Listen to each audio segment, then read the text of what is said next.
Everyone knows that getting rid of the deficit will require some tough decisions. And that includes cutting back on billions of dollars in programs that a lot of people care about. But what should be easy is getting rid of the pointless waste and stupid spending that doesn't benefit anybody. Waste we should be getting rid of even if we didn't have a deficit. Sure, some of these cuts aren't that big, but no amount of waste is acceptable. Not when it's your money.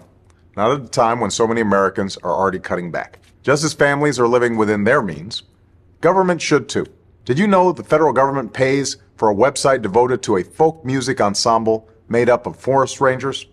They're called the Fiddlin' Foresters.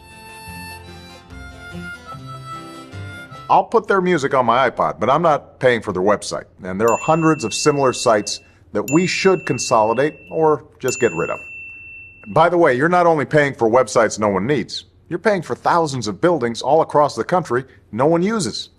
For the last decade, the government's owned a massive and completely empty warehouse in the middle of Brooklyn, for example. Now, the government hadn't been able to sell this building and others like it because of red tape and Washington politics that held things up for years. But we're finally cutting through all that and plan to get rid of these buildings in the months ahead. We need to step up our game. We need to go after every dime. We need to make government work for you.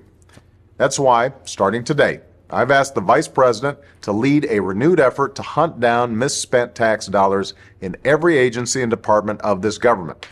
We're calling it the Campaign to Cut Waste, and I know Joe's the right man to lead it, because nobody messes with Joe. There's a new standard by which the government is going to function from this point on. The American people are entitled to transparency. Look, a lot of this depends on new, sophisticated methods, but it also, we know, depends on relentless focus on making this a priority. Focus that can't be delegated.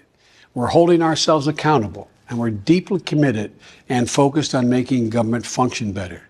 We're not just eliminating fraud and waste. We hope to be instilling an entire new culture that not only our administration, but every succeeding administration will in fact pursue. We're going to give you the government you expect and deserve.